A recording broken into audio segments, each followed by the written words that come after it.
l'actualité reste dominée par des prétendus détournements parce que jusqu'à présent, il faut que la justice puisse déclarer ça de manière légale qu'il y a eu détournement. Mais ce qui se passe, on ne voit plus l'argent où c'est réparti. Plus de 100 millions, il y a 40 millions pour l'université, 30 millions pour les routes, il y a également un montant là de 4 ou 5 millions comme ça, et qui serait jusqu'à présent non retracé et qui ne serait plus retrouvable. On en parle avec Alain Bouloudjoua. Nous allons revenir également sur la situation sécuritaire de l'Est, parce que les M23 promettent toujours de quitter certains territoires, mais selon la population, c'est pratiquement un double jeu. Les M23 ne quittent pas, également l'armée qui a trouvé dans ses actes des M23 du théâtre. Nous allons parler de ça également, le processus électoral, parce que nous sommes dans une année électorale, les perspectives, qu'est-ce qui va se passer, est-ce qu'il y aura vraiment des élections, le président a rassuré, la CENI également rassure, bien qu'il y a des contraintes. Nous allons analyser toutes ces questions avec mon invité, comme je disais tantôt, Alain Bouloudjoua, président d'un grand parti politique, les BAT, également les regroupements, nouvelle classe politique de l'opposition. Alain Bouloudjoua, bonne année et après les fêtes. Bonne année à vous également. Bonne année aux oubliés de la République, les militaires, le policier, les fonctionnaires, les enseignants, le médecin, bref, tous ceux qui marchent dans le budget de l'État mais qui ne profitent nullement des ressources de l'État. Bonne année.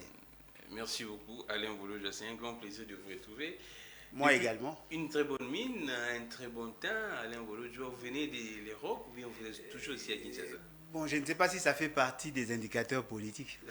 Non, même pas, parce que c'est la population voilà. qui Moi, je parle de la population, je parle de moins en moins de moi. Alors, vous ne parlez que de la population. Alors, Alain Bouloudjoua, on entre dans le fond de l'émission. On parle de ces détournements. Je vous ai fait appel parce qu'il y a un sujet qui fait tabac, qui fait rage dans les réseaux sociaux, même ici au niveau de la population, les détournements au niveau des Kasaï. Tout a commencé également par l'alerte de Ngoïka Sanji qui a alerté depuis un bon moment que non, il y avait des détournements au niveau des Kasaï. Mais moi, étant que journaliste, je ne confirme pas, je parle des prétendus, des présumés détournements. Et comment est-ce que vous aviez accueilli cette information? C'est une surprise? Nullement. Ou bien pour vous, c'est normal? Nullement. Nullement. Personnellement, je sais que lorsqu'on a l'intention de voler, on s'entoure de voleurs. Oh, oui. Lorsqu'on a l'intention de voler, on s'entoure de voleurs. Qui a l'intention de voler? C'est également ça la question. Non, mais je n'ai rien dit jusque-là. C'est juste une entrée. Ouais. Et je voudrais d'abord apaiser la population.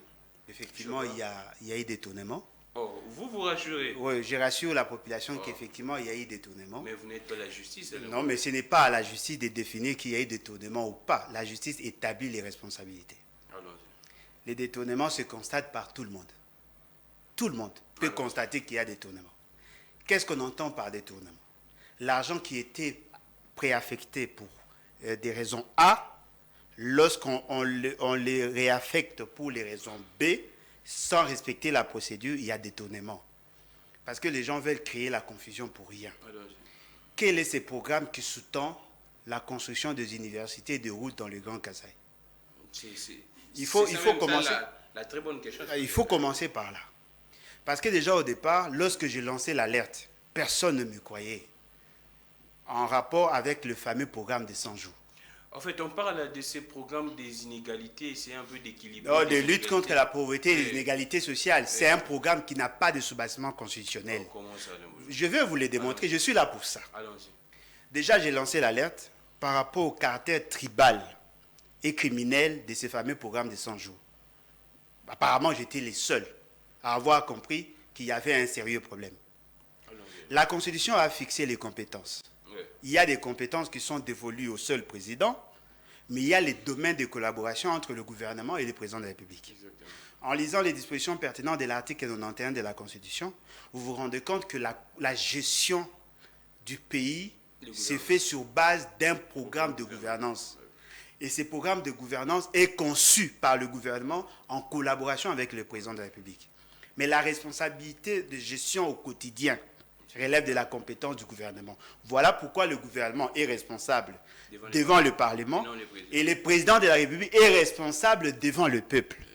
justement parce qu'il a été élu au suffrage universel direct.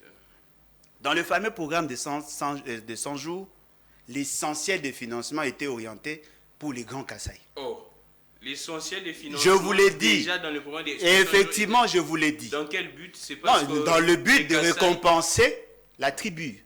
Oh, voyez-vous? Et si vous, je vous dis, que les Kasaï ont souffert pendant 18 ans. Les Kasaï n'est pas la province la plus pauvre au Congo. Allons-y. La province la plus pauvre au Congo, c'est la province de Chwapa. Voyez-vous? C'est ce qu'on veut vous présenter, alors que l'intention est plus tribale, mais on veut vous présenter qu'on cherche à résoudre un problème. Qu'à cela ne tienne. Personnellement, non mais voilà pourquoi. Non mais qui le fait? Ceux qui affectent l'argent ne le font pas, mais ceux qui dénoncent le font. C'est ça l'impression que l'on veut donner. Dans le fameux programme de 100 jours, l'essentiel de financement était orienté vers les grands Kasaï. Sur les 240 millions de dollars et de poussière, il y avait près de 32 millions de dollars affectés pour les grands Kasaï en vue de construire des routes. D'abord, de routes à intérêt provincial et même de routes à intérêt national. Vous prenez les axes qui étaient fixés. Il y a notamment la route où il y a eu le bourbier, où M. Félix Tshisekedi s'est embourbé là, pendant qu'il faisait la ronde dans son premier voyage. Cette route-là apparaît dans cette route-là apparaît dans ces fameux programmes-là. Il fallait que l'on construise des routes au niveau de Mbujimaï et certaines routes au niveau de Kananga. La responsabilité a été confiée à un ancien ministre, John Tumba. On a parlé des détournements, on a parlé des détournements de 32 millions de dollars. Ils ont fait semblant d'arrêter le DG de Foner, de l'office de route, de l'OVD. Fort malheureusement, les deux derniers étaient libérés quelques minutes après. Je ne sais pas si le DG de Foner était libéré, mais je crois qu'on avait besoin de créer un espace pour nommer une autre personne à sa place. Fort malheureusement, ces réalisations-là ne sont pas visibles. On n'a pas construit. Les routes et les écoles que l'on devait construire, l'essentiel, près de 15% était prévu dans le Kasaï. On ne sait pas combien d'écoles devaient être construites. Vous prenez les hôpitaux, on n'a pas vu grand-chose.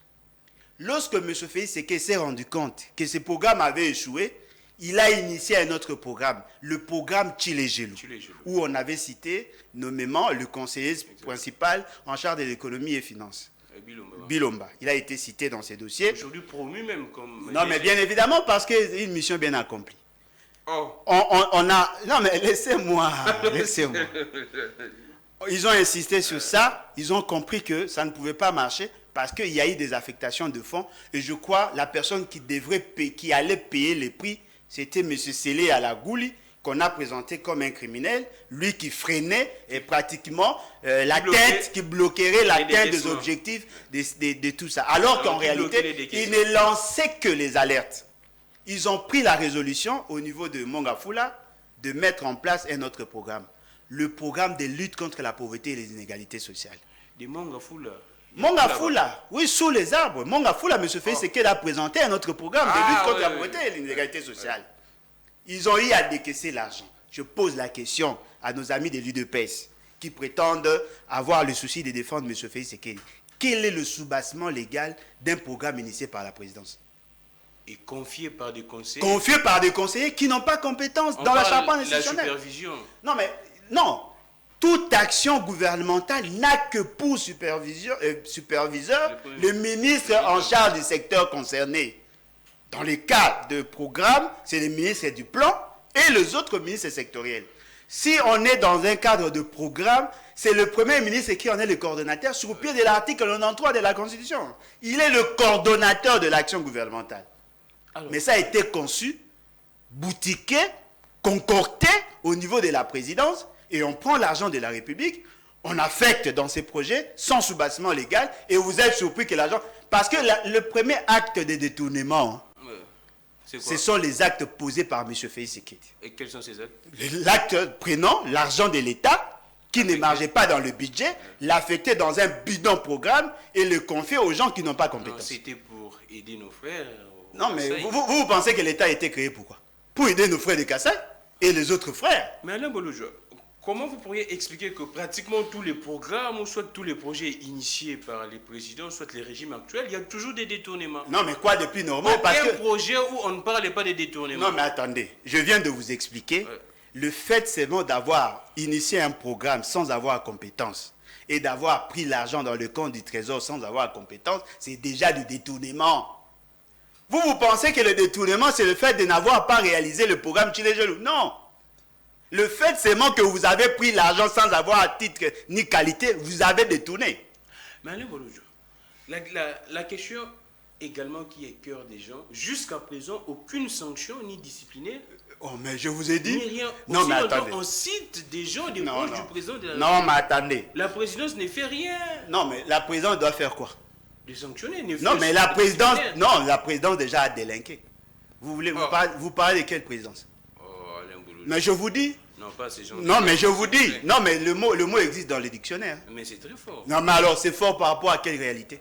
Le mot est fort par rapport aux réalités que nous vivons. La présidence n'a pas compétence d'initier des programmes de gouvernance.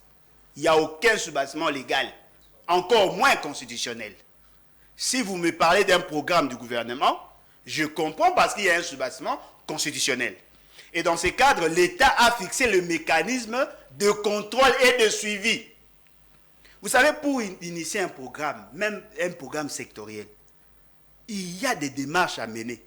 Il y a des garde-fous pour qu'il n'y ait pas de détournement. Bien qu'il y a des détournements, mais il y a des garde-fous. Et il n'y a pas quelque chose de mieux retracé que l'argent. Dans l'État, vous savez, vous voulez construire une école. Le besoin, l'identification du projet, c'est fait par le ministère de l'ESU ou de l'EPST. L'ESU et l'EPST constatent qu'il y a un besoin en termes d'école. Il prend ces besoins, il les chiffre, il les programme, il l'amène au niveau du gouvernement. Le gouvernement adopte, on prend ces programmes, on donne au ministère des TPR, des travaux publics, tout ça. C'est ce ministère qui construit. Sous la supervision du ministère de l'EPST, qui est demandeur. Le ministère des Finances ne fait qu'appliquer le plan de décaissement tel qu'élaboré à ces niveaux-là. Et on ne finance pas entièrement le programme, un projet. Non, on les finance de manière séquentielle. Vous présentez, oui, effectivement, vous présentez votre programme. Vous savez qu'il y a 3 séquences. Première séquence, étude de préfaisabilité et de faisabilité. Deuxième séquence, étude mécanisme d'octroi de tout ce qu'il y a comme matériaux. Et puis vous commencez la construction. Construction, première phase, fondation. Deuxième phase, érection de murs. Troisième phase, finition. Et ainsi de suite. Et lorsqu'on fait ça, on a un programme. Le ministre des Finances a le même programme. Le ministre de l'EPST, le ministre des Travaux publics. Les agences qui doivent exécuter savent que pour telle phase, il faut qu'il y ait des décaissement de tant de pourcents. Si on veut continuer le financement, il faut que l'on évalue les degrés d'exécution. C'est ça l'État. Ce qui veut dire qu'il y a beaucoup de mécanismes de contrôle. Et lorsqu'on constate que le projet n'a pas été initié, le fait seulement que ça a été adopté au niveau du gouvernement et du Parlement, le Parlement est informé, peut initier des enquêtes parlementaires. Il y a la Cour de compte qui regarde si ça est margé dans le budget. Il y a l'inspection générale de finances, l'IGF, qui contrôle. Donc, tous les mécanismes il y a la direction de l'audit et contrôle de gestion qui surveille.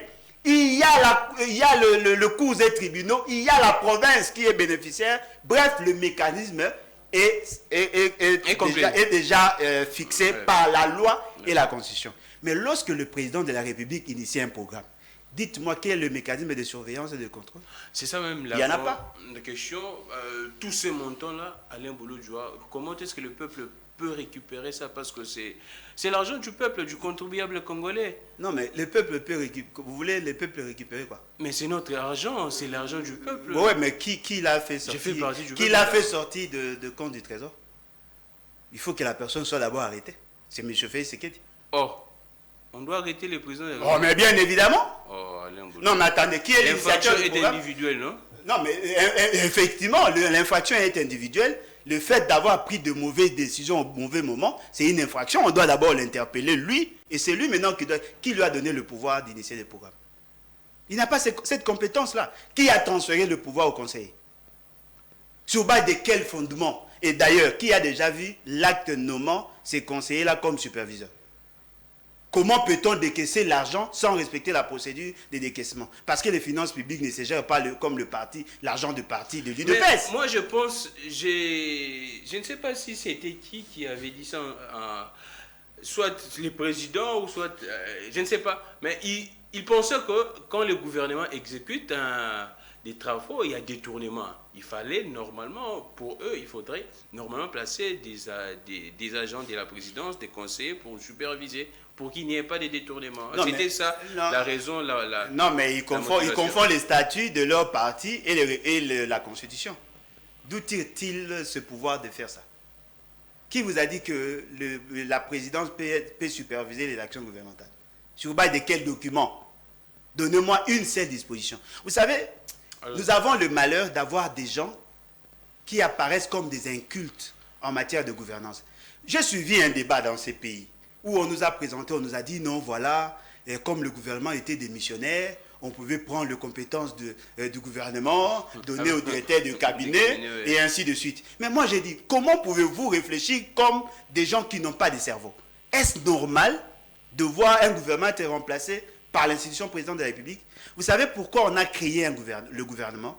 C'est justement pour fractionner les compétences. Le pouvoir arrête le pouvoir.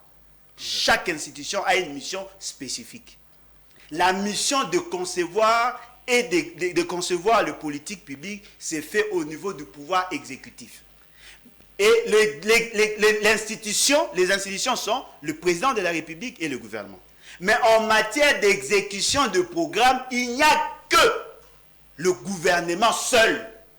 Seul le gouvernement, ni parlement, ni cours et tribunaux, ni président de la République, seul le gouvernement en a compétence. Vous savez pourquoi? Parce que le gouvernement a la technicité nécessaire. La présidence n'a pas de techniciens là-bas. Allez voir dans vos ministères. Il y a le cabinet et il y a le secrétariat général. C'est le secrétariat général qui détient la science de l'État. Ce n'est pas au niveau du gouvernement et ce n'est pas au niveau de la présidence. Parce que tous ceux qui sont nommés à la présidence sont des politiciens dans la plupart des cas. Ils n'ont aucune technicité. Et voilà pourquoi la Constitution ne leur reconnaît pas le pouvoir. Ce sont des assistants du président. Ce sont des assistants du président. La seule fois où nous avons vu le directeur de cabinet prendre des décisions, c'est avec M. Félix Tshisekedi. Alors dites-moi, comment peut-on prendre des gens comme ça au sérieux? Ils ont posé des actes.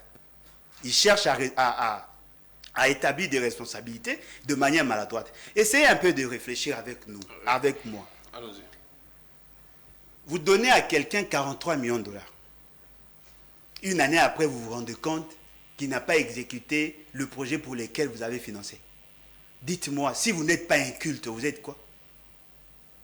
Comment peut-on expliquer? Vous donnez à quelqu'un 43 millions de dollars et pour vous rendre compte que l'argent était détourné, il fallait attendre une année. Et pourquoi le constat n'est fait que quand le président se déplace là-bas? Ici à Kinshasa, les présidents ne pouvaient pas... Vous croyez à la sincérité de M. Félix Tshisekedi? Vous croyez à la sincérité de M. Félix Tshisekedi? Est-il capable de vous dire ce qu'il pense, ce qu'il sait réellement? Oh. Non, moi je pense plutôt que M. Félix Tshisekedi est en train d'être manipulé. S'il n'est pas complice. S'il vous plaît. Je vous dis, il est en train... ne peut pas être manipulé. Parce qu'il est Dieu. Dites-moi qu'il est Dieu. Mais c'est un président. Non, mais un président ne l'exempte pas de la manipulation. Par qui? S'il n'a pas... Non, mais par ses collaborateurs. Le président, c'est moi. Là, c'est Vidi et Chimanga qui a dit ça. Hein? Ouais, ce qui veut dire qu'il y a plusieurs sources d'impulsion. Il y a des gens qui orientent ses actions sans qu'il les sache. Parce que lui-même n'a pas assez d'atouts pour comprendre comment gérer. Vous savez, peut-être les gens ne le savent pas. Allons-y. Tout celui qui est passé par l'université a des notions managériales. Allez voir. Tout celui qui est passé par l'université a des notions managériales. Vous qui avez fait la communication, ceux qui ont fait les autres sciences... Vous en venez où? Pardon? Non, mais je vous dis tout ce que je pense. Je vous l'ai dit. Non, mais attendez, je vais vous dire ce que je pense. Vous en venez où? C'est ça ma question. Non, mais attendez. Nous avons tous appris les notions managériales, n'est-ce pas? Nous savons que en management, il y a 4 fonctions managériales essentielles. La planification, l'organisation, la direction et le contrôle. Lorsqu'il y a délégation du pouvoir, il faut renforcer le contrôle. Vous confiez à quelqu'un 43 millions, cet argent n'appartient pas à votre père, c'est l'argent de la République, et vous vous rendez compte, 12 mois après, qu'il n'a pas exécuté le projet pour lequel vous avez décaissé l'argent. Vous savez comment on appelle ça en management? Incompétence notoire. Parce qu'il faut arriver à systématiser la gestion. Il faut qu'il y ait quelqu'un qui vous donne des informations en dehors du rapport que l'on vous rend. Et qui est incompétent dans ça maintenant? Non, mais c'est lui qui a décaissé l'argent sans avoir compétence et avoir donné à quelqu'un sans avoir compétence. Et à la fin, il n'y a pas de résultat, ce qui veut dire qu'il y a eu détournement et c'était volontaire. Le ministère des Finances. Non, mais le ministère des Finances n'a pas le droit de tempérer aux ordres manifestement illégaux d'un président qui se laisse comme ça.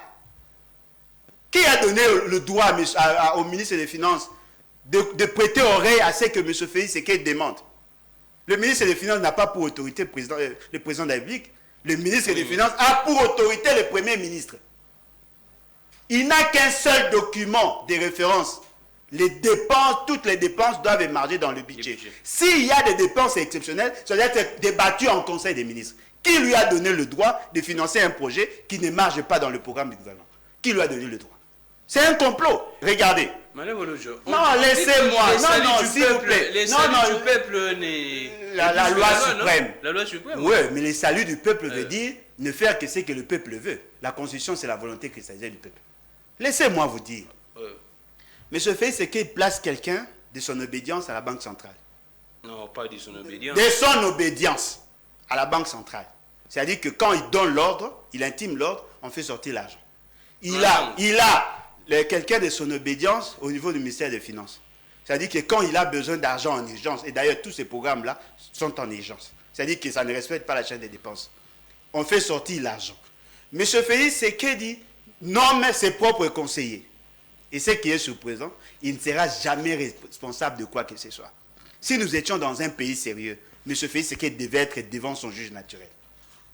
Fort malheureusement, les gens n'ont pas la culture de voir un président être arrêté pour malversation financière. Et pourtant, en lisant l'article 164 de la Constitution, la Constitution est suffisamment claire. Lorsqu'il y a malversation financière, on peut le poursuivre. Et pourquoi le procureur près de la Cour constitutionnelle ne se saisit-il pas du dossier? Parce que tout le monde a peur. Et ça continue. Ça continue. Alors, ça fait tellement très mal. 40 millions. Ça, c'est rien. Hier, j'étais ici avec Manix, on a fait des calculs. Même si on condamnait ces gens à 20 ans de prison, s'ils consommaient ne fût 100 $ par jour, pendant 20 ans, c'est dans les 700 000 $, même pas 1 million. 40 millions, 30 millions, 5 millions, des 100 millions, des 500 millions, je ne sais pas.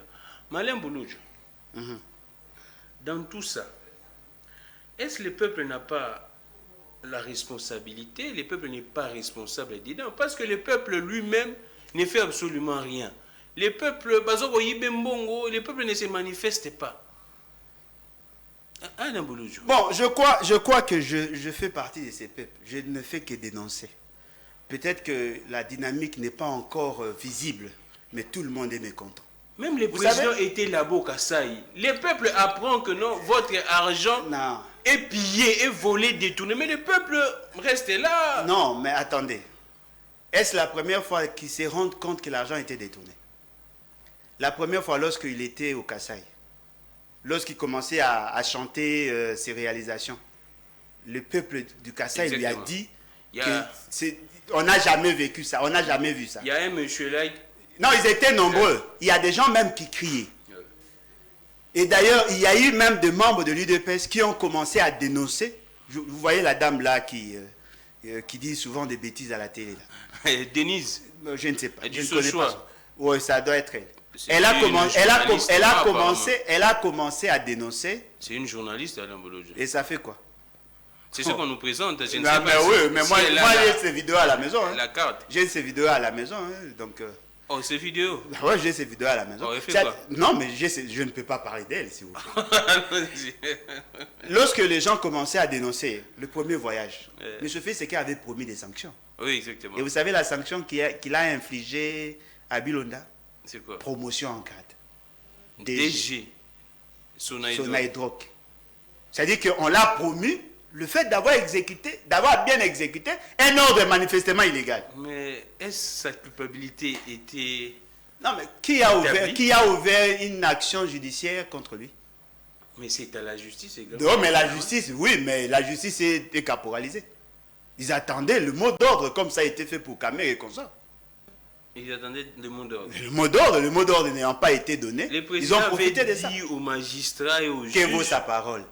S'il vous plaît. Non, mais que vaut la parole d'un monsieur comme ça? Il avait dit aux juges, tout celui qui est proche de moi, s'il vient avec des manipulations, instrumentalisations, arrêtez-le. Oui. C'est ça, le président avait déjà donné un mot d'ordre. Oui, effectivement, ce que vous dites là, vous avez raison. Mais est-ce que lui disait vrai? Lorsque le premier inspecteur général aux finances avait enclenché les enquêtes, les audits au niveau de la présidence, jusqu'à arriver à démontrer qu'il y avait 15 millions de dollars détournés, cette personne a été arrêtée à la présidence, tabassée et jetée au cachot. M. Félix Tshisekedi l'avait reçu. Ça demandait combien de temps pour qu'il soit chassé de sa fonction. C'est ça, M. Félix Tshisekedi. Il est en train de vous vendre du vent. Je vous dis ici, il y a des gens qui mangent, il y a d'autres qui se lavent les mains. Qui vous dit que M. Félix Tshisekedi ne profite pas de cette situation? Ah non. Non, j'ai dit, je me pose la question. C'est son bilan, non? Non, mais effectivement, qui vous dit qu'il ne peut pas cracher sur son bilan? Qu'est-ce qu'il a à foutre de son bilan parce qu'il sera président sans la volonté de la population? Comment pouvez-vous expliquer? Les mêmes personnes qui ont géré le programme de 100 jours, vous leur faites confiance et vous leur confiez Tchilegelou. Après Tchilegelou, programme de lutte contre la pauvreté et les inégalités sociales, vous leur confiez. PAU, programme alimentaire d'urgence, ce sont eux qui gèrent. Pourquoi seulement avoir les gens de la présidence qui sont tous, dans la plupart des cas des Kassaïens, pour piloter le programme au Kassai? Dimanche à Moumène. Voilà, ce qui veut dire qu'ils se retrouvent dans ça. Madame Bouloujoua, il y a beaucoup de sujets, mais le temps nous fait un peu défaut. J'aimerais que vous puissiez placer un mot sur ce qui se passe à Kinshasa très vite. Il n'y a plus de route à Kinshasa. Banzeli est ajusté à donc partout où vous passez, il y a de l'eau, il y a plus... Maboulou, Kinshasa 0, tout, je ne sais pas les résultats, c'est quoi? Oui, mais Kinshasa 0,3 apparaît dans quel programme? Restons dans la Constitution. Ça apparaît dans quel programme? Un programme initié par la seule personne du Premier ministre.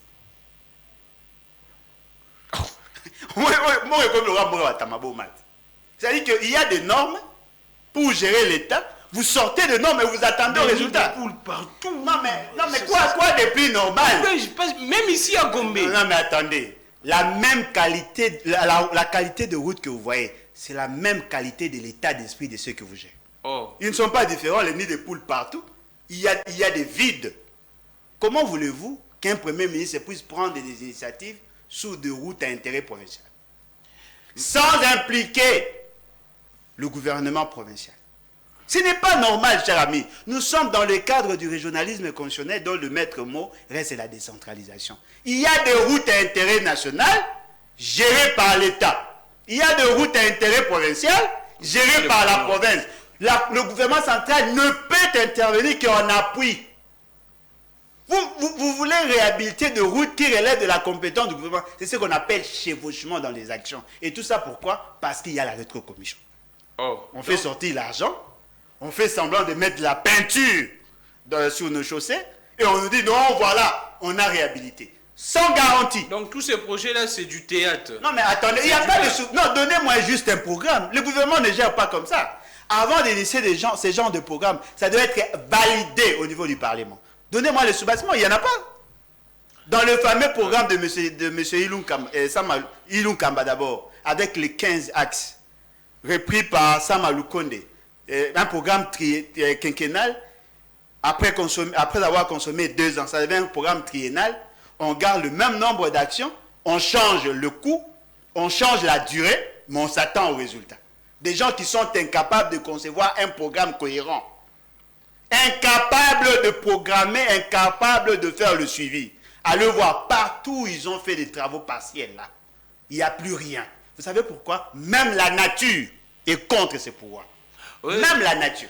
C'est ça même la question que j'aimerais vous poser. Et si quand tout le monde sait le quoi Banzela, vous et ça a 2 mois, 3 mois, 4 mois. C'est la peinture. Là, c'est un témoignage des chauffeurs que moi, je vous dis. Ce sont des chauffeurs qui se plaignent en se disant que des routes là qu'on est en train de réhabiliter, d'arranger, ainsi de suite, ces routes-là ne font pas long feu. Non, mais attendez. Vous savez, Ça, est-ce que vous avez une idée? Non, mais vous avez une idée ouais. sur le coût des travaux de 100 jours en matière des infrastructures routières? 240 millions de dollars.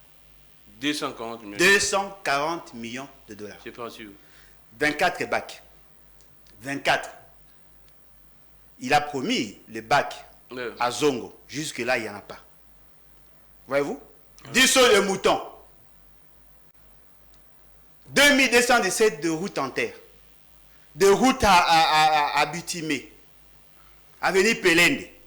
Plus de 3 millions de dollars. Près de 4 millions de dollars pour 2 kilomètres.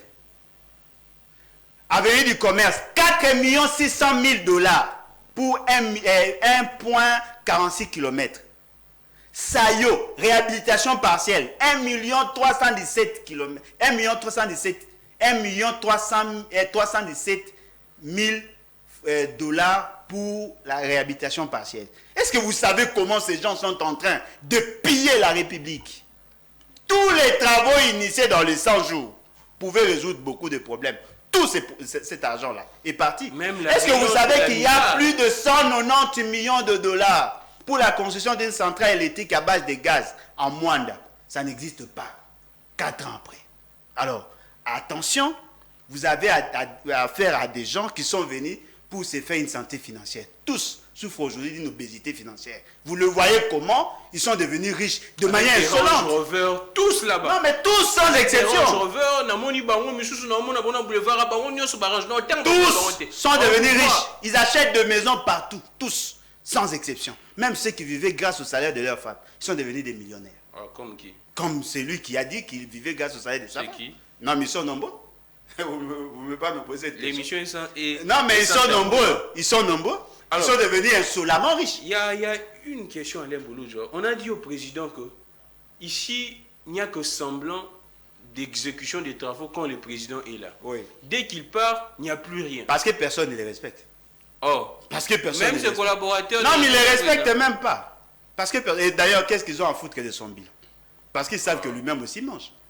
Oh. S'il était... C'est lui qui a dit. Hein. Moi, je ne vous dis que ce qu'il a dit. Il a dit, pour que l'on mette fin au détournement, il faut que le président lui-même soit modèle. C'est lui qui avait dit devant Kissa Lusakode. Si les gens détournent l'argent, c'est certainement parce qu'ils savent que lui fait la même chose. Parce que c'est sa théorie, c'est sa thèse. Ce qui est surprenant, aujourd'hui, il est au pouvoir. Personne ne respecte. Vous savez, nous autres qui avons... Même les cas Tendela, on nous disait non, si c'est... Non, mais je vous dis, rien de bon ne peut sortir de M. Félix Tshisekedi. Je vous l'ai dit. Commencez même par Kabila, selon certaines personnes. Même. Pas selon.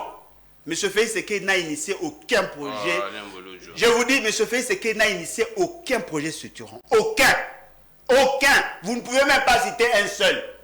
Ce qu'il a pu faire, c'est le projet Tchilé-Gelou. Ça a échoué. Il a initié quel projet? Aucun. Même les bâtiments que vous voyez en face de Palais du Peuple. Et territorial.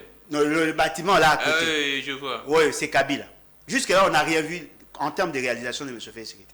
Aucun. Je peux défier qui. Même Mama Yemo, c'est Kabila. Oh. Je vous dis, c'est un projet qui date de 2012-2014. Il n'a initié aucun. A-t-il assez d'atouts pour faire un montage financier avec ces gens? Alain Bouloudjo. Non, mais dites-moi, quel est le projet initié par M. Il y a quand même des experts là-bas, non? Comme quoi? Même les écoles dont on parle. Marcelin Bilumba. Non, mais Marcelin Bilumba, il est qui? 100 notes techniques par jour. Et vous le croyez? Oh. Mais c'est un expert, non? En quoi? Il est expert en quoi? En économie. Ah, cher ami. On peut aller piocher, peut-être on va trouver des faux diplômes quelque part. Moi, je pense... Non, mais je vous dis, je n'ai jamais... Je suis là. Moi, j'ai été formé dans ces domaines-là. Voyez-vous? J'ai été formé dans ces domaines. J'ai eu à travailler au ministère du Plan. J'ai une idée sur la programmation et la planification. Sincèrement, je n'ai aucun projet en tête de M. Félix Tshisekedi. Il a commencé seul, il a conçu jusqu'à l'exécution. Aucun. Il y a une usine d'eau, hein? Je pense de quoi? De Lembaïmbo. Kabila. Kabila. Avec des fonds disponibles. Je vous dis, Olivier Kamitato est présent. Non, mais attendez. Olivier Kamita, Maïmbou. je vous dis, les Maïmbo Kabila, c'est lui qui a conçu, c'est lui qui a fait le montage financier, c'est Kabila. L'argent est arrivé pendant que Félix Sekedi est là. Centrale, l'usine de l'eau à l'ozone, où M. Félix Sekedi avait lancé la première pierre. Kabila, c'est le projet Matata.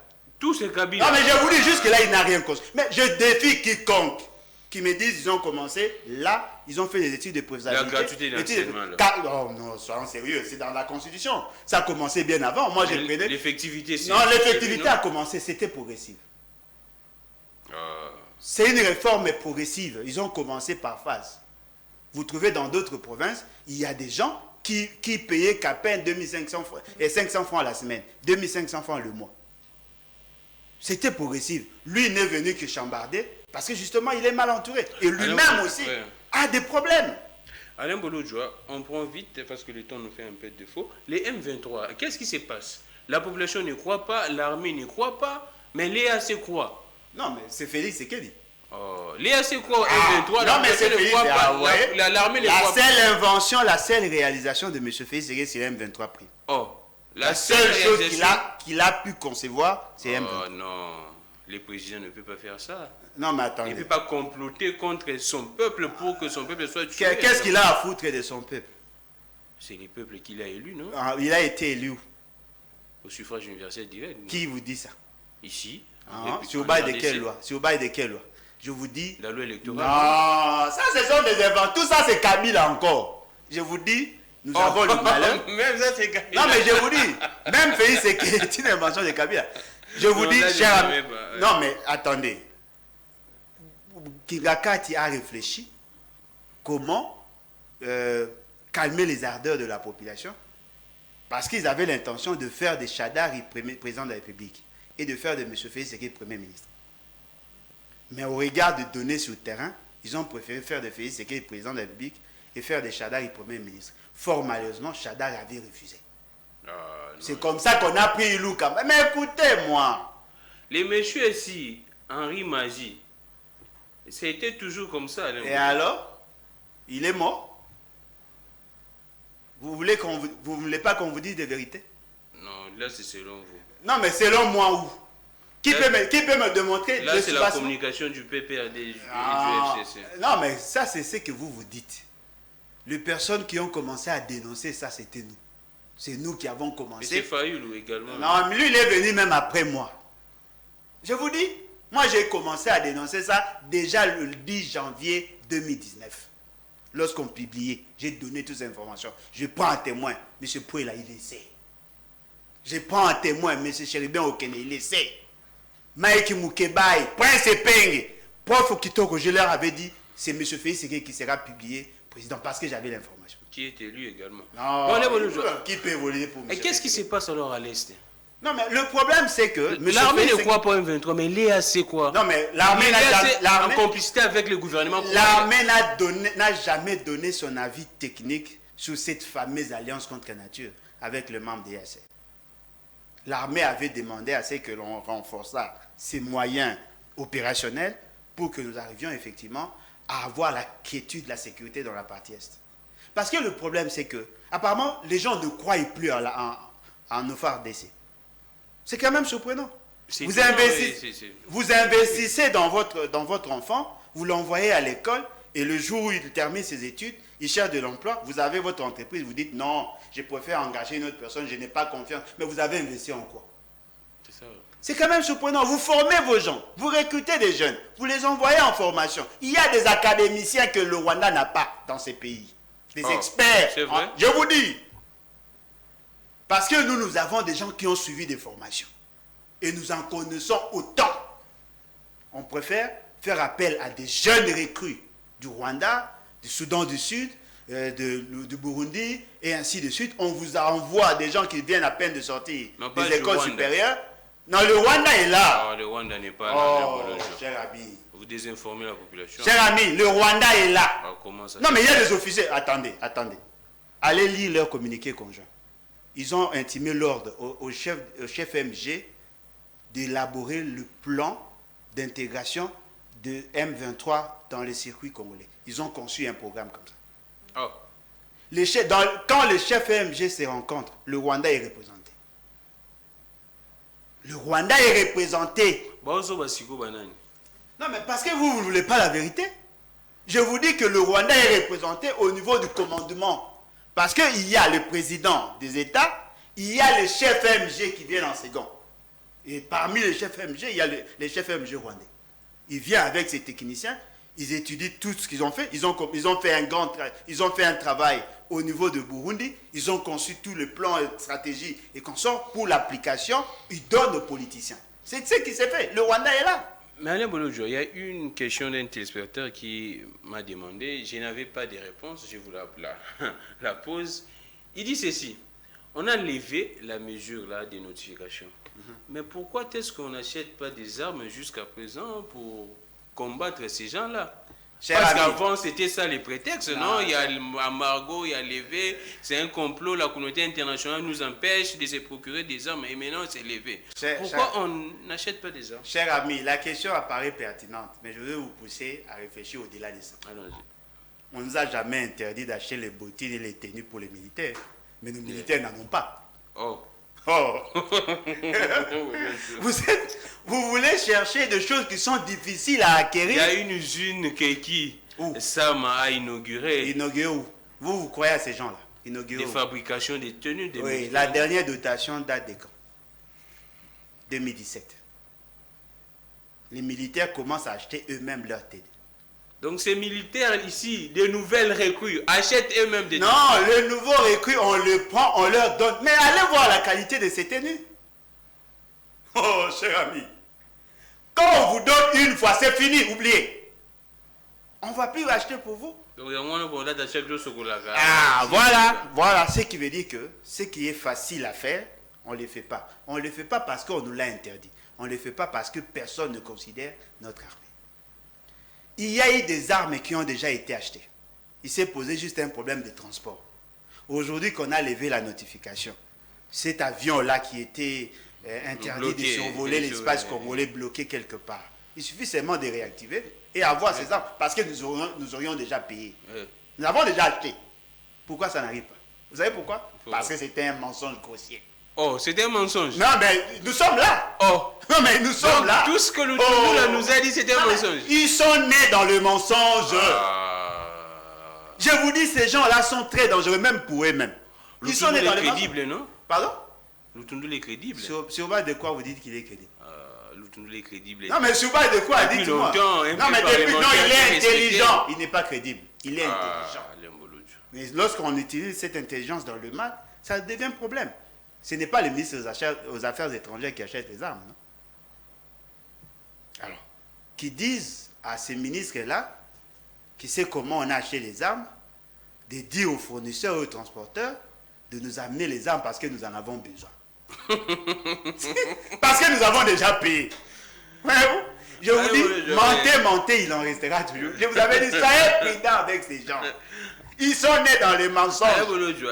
En fait, nous courons derrière les temps, il y a beaucoup de choses à parler. Mais il y a une actualité à Alain Bolodjoa, au niveau du ministère des Transports, Chérubin Okende, on finit avec ça, Chérubin Okende démissionne, son cabinet reste.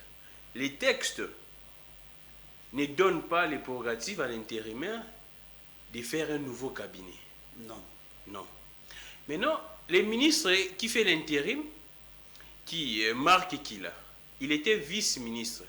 Aujourd'hui, il fait l'intérim de Okende. Mais il commence à chasser les cabinets, des tentatives d'arrestation, beaucoup de choses, même des faits privés du ministre Okende bloqués dans son cabinet. Il ne veut pas qu'on puisse récupérer, prendre les faits du ministre. Alors, vous, comment est-ce que vous pourriez réagir quand des pères de famille sont, je ne sais pas, terrorisés, martyrisés comme ça, dans un état de droit? Nul ne peut se prévaloir de ses propres turpitudes. Lorsque vous cautionnez, je voulais dire l'imbécilité, je retire, lorsque vous cautionnez les mauvaises actions posées par X en défaveur des Grecs, sachez-les très bien que demain, vous en serez aussi victime. Tout est parti du fait qu'il y a chambardement au niveau du Parlement. On a démoralisé les institutions. Démoralisé les institutions. C'est-à-dire qu'aujourd'hui, aucune institution ne fonctionne normalement. Vous pouvez avoir des intentions, de bonnes intentions. Si vous posez des actes, on vous qualifie de tout et de rien, de très très consorts. Le fait seulement que leur ministre, parce que le cabinet est constitué par l'un des critères, les critères confiance. Le fait seulement que leur ministre est parti, pour nos amis de Tchilé-Gelou, où on a vu un secrétaire général nommer un autre secrétaire général, les remplaçants, ils pensent que quand le ministre tombe, toute la charpente tombe. Non, il reste là. Vous savez pourquoi? Parce que ces gens-là émargent déjà dans le budget. Exactement. De la rémunération. Ah, Bouloudja, très intelligent. Le fait seulement qu'ils ont bénéficié d'un arrêté ministériel, ils doivent être payés. Pour bloquer le processus, ça doit prendre au moins 3 mois. 3 mois. Non, mais les salaires se calculent sur base de 3 mois. Yeah. Ça, c'est la cellule de paye, 3 mois. Même si ces gens-là ne travaillaient pas, ils vont commencer à continuer à percevoir leur argent parce que c'est un système bancaire. Ils n'auront pas droit aux primes, mais ils doivent commencer à percevoir l'argent. Et ceux qui vont les remplacer n'auront droit qu'aux primes, n'auront pas droit au salaire. Il faut qu'on envoie une liste déclarative au niveau du ministère du budget pour qu'ils commencent à être payés. Et par rapport à la cellule de paie, ça peut prendre 3 mois. Ce qui veut dire que vos gens-là n'ont pas assez d'intelligence pour gérer l'État. C'est lui qui est engagé par le ministre. Reste en fonction. Il y a des postes tels que le DIRCAB, les DIRCABA, vous prenez les CCAB et consorts. Ces postes-là qui sont hyper stratégiques. Vous pouvez plutôt nommer un coordonnateur en entendant pour superviser tout ça. Vous réduisez leur pouvoir, il reste. Parce qu'ils sont en train de gérer le dossier. Vous arrivez, ils peuvent bloquer les dossiers. En ce moment-là, le ministre qui arrive... Il interdit même à ces gens d'accéder au ministère, au cabinet. Non, mais justement parce qu'il est qui? C'est un Tchilé-Gelou, non?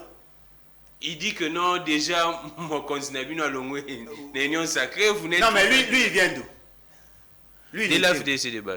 Non, mais il était où? En plus ça n'est fini aujourd'hui. En plus hein? On ne reste pas, ça n'est fini. Non, mais en plus, vous pensez que Bahati, c'est un modèle en matière de gestion? C'est un professeur d'université. Non, mais vous confondez entre niveau d'études et qualité de l'homme. Alain Bouloudjo, on finit. Mais vite fait, Alain Bouloudjo, 1 minute. Il y a votre petit frère, votre jeune frère qui est maintenant en clandestinité. Il m'a appelé, il m'a écrit. Mais Marlène, vous. Pourquoi? On les cherche, on les traque. Oui, mais pourquoi? On ne sait pas, mais quand ces gens-là sont à vos trousses, on ne dit pas. Cher ami, viens continuer avec tes émissions. Il ne faut pas avoir peur de... Balanda qui est déjà... Mais ce sont des humains. Et alors, ça fait quoi? Et alors, ça fait quoi? On va vous mettre où? Toujours en prison et puis vous allez sortir? Ça fait quoi? Restez dans la limite de la loi, n'ayez peur de personne. C'est tout. Merci beaucoup. Courage, il faut continuer. Et je crois que je dois lancer aussi un message pour Jimmy Kitenge. Courage, courage, cher ami. La différence entre Jimmy et Zachary, c'est où? Non, Jimmy, c'est le prisonnier personnel de M. Félix Sekete. Le prisonnier personnel et privé de M. Comment ça? C'est le prisonnier personnel de M. Le président n'est pas là, c'est la justice. Vous parlez de quelle justice? La justice, non? Oui, mais quelle justice? Jimmy, tout le courage, franchement. Jusqu'à présent, j'apprends que même la raison pour laquelle il est aux arrêts, on ne sait pas. Non, mais lui n'a pas n'est pas arrêté dans le sens de la loi. Lui, il est puni. Il est puni. C'est comme on peut dire à l'enfant, entre dans la chambre. Même s'il ne connaît pas les raisons, on te prive de la liberté, tu n'auras pas droit. Lui, il est puni, lui, il n'est pas ça. Non, mais justement parce qu'il énerve M. Félix Sekete. C'est lui qui a fait porter à M. Félix Sekete les mineurs. C'est juste pour ça qu'il est en prison. Hein? Ça n'est fini pour aujourd'hui. Jimmy Kitenge, secrétaire. Jimmy Oleki Bango, tu le courage. Et puis, dès que tu sors de la prison, il faut quitter les PPR. Viens chez nous. Comment ça? Mais c'est quelque chose depuis le départ de Jimmy et depuis l'arrestation de Jimmy, la communication du PPRD, c'est vrai qu'il y a des papiers, des Jimmy, mais on ne sent plus la vigueur, l'agressivité de Jimmy Kitenge. Voilà pourquoi Félix Sekete est peinard. Tout mon soutien à Jimmy Kitenge, Marley, vous. Il y a également Barnabé qui devrait normalement être gracié avec les les dernières ordonnances du président de la République, mais je ne sais pas pourquoi. Non, ces ordonnances valent quoi? C'est comme une ordonnance médicale. C'est à vous de voir si vous allez appliquer ou pas. Merci. Merci à Dani. On se retrouve prochainement. Relais YouTube Peter Tiani, RDC, on recevait Alain Bolodjoa, président les BAT, mais les programmes Alain Bolodjoa. Non, on a des programmes. Une minute. Nous avons eu à organiser des actions. Okay. La nouvelle année ici, 2023. Non, mais on a offert des repas. C'était pour l'année passée. Et maintenant, là, on commence avec nos activités. Bravo à tous ceux qui viennent d'adhérer. On a enregistré beaucoup d'adhérents. Oui, il y a beaucoup de gens qui m'appellent pour adhérer. En tout cas, beaucoup d'adhérents, que ce soit au niveau national qu'au niveau de l'étranger. Bravo, merci. Et surtout à l'intérieur, on m'appelle. Nous continuons notre combat. Je suis solidaire à nos amis de Bateke et les Yaka qui apparemment sont manipulés par le politique. Et nous pensons que nous allons commencer à mener des actions dans ce sens pour leur conscientisation. Voilà. Merci beaucoup Alain Bolodjoa, merci beaucoup à Réveil, merci à Dani, merci également à Thérèse, Léou, merci à vous tous, chers téléspectateurs de cette grande chaîne Perfect Télévision. Débat pour la nation, je suis Glamik Légan. On se retrouve prochainement. Relais YouTube Peter Tiani, RDC, que les dieux de toutes les inspirations continuent de nous inspirer et de vous inspirer également. Mais Jules Alinguet a Léli pour nous accompagner dans Kassaï. Au revoir, on en parle.